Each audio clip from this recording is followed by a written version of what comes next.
Thank you so much. Okay, well, the winds are dying out, but boy, it's getting cold out there. It is. And those winds earlier, Ryan, you were mentioning 50 plus at the airport in Hondo, nearly 60 miles per hour. It's insane, right? I mean, Hondo Regional Airport picked up on a wind gust of 56 miles an hour. That's a moderate tropical storm, so they were not kidding today. They were also moving very fast, and tonight, the good news, it's going to back off. Oh, outside right now, though, it's mostly clear, and the winds have relaxed quite a bit. Now, today we hit a high of 64, morning low at 48. Both those numbers are slightly above the average.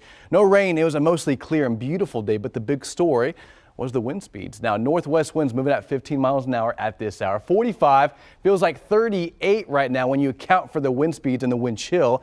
And notice the wind's not too bad at this hour. I mean, 15, maybe 20 miles an hour towards our northwest. Wind gusts are going above that. 27 in Fredericksburg, 20 in Kerrville, and double digits across the area. Floresville, Pleasanton at 12 and 22 over in Beeville.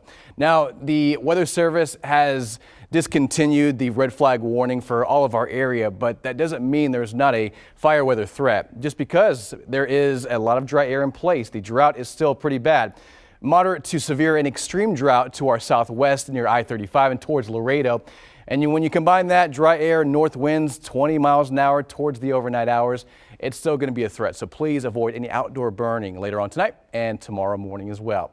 Metro temperatures 45 in San Antonio, a bit cooler in Helotes at 39. Same thing at Bertie at 39 and 46 at Lackland, 50 at Stinson. Zooming out, showing you the bigger picture, some 30s, not freezing yet in the hill country, but they're expected to dive into the middle 20s overnight. Matter of fact, here's a look at overnight temperatures around 33 for San Antonio. And depending on how fast these wind speeds calm down will dictate more about overnight lows. So if they remain calm in the overnight, we'll experience more cooling, and San Antonio actually may dip down to about 30 to 31 in the overnight hours. Most likely middle to upper 20s across the hill country, 28 in Kerrville, and same thing in Fredericksburg. Now, most areas across San Antonio will experience freezing weather, 32 or below, for about 3 to 5 hours, especially around I-10 and near I-35. Towards the hill country, 5 to 7 hours below freezing, where overnight lows could dip down into the middle to upper 20s for Fredericksburg, Kerrville, and over near Rock Springs. The 4 Ps, people, pets, plants, and pipes. For the most part, I think the pipes are okay, but of course cover the plants in the overnight hours. Now, the next big change doesn't arrive until next week, Thursday, when a cold front moves through, and forecast models have been hinting at this. Maybe some sleet, maybe some wintry mix in the hill country, and maybe some snowfall, but far north of San Antonio. But the hill country could receive a little bit of wintry mix, but that's not until Thursday. Here's your 7-day forecast. Tomorrow, 59, gorgeous, just on the chilly side. 66 for Monday, and mostly clear, mostly sunny. And watch what happens by Tuesday and Wednesday. We're already rebounding temperatures.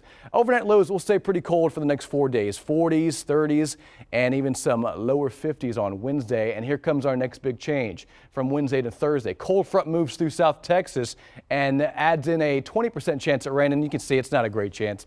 But temperatures take a nosedive from the 72 mark to 52 on Thursday, 60 on Friday, and 64 on Saturday.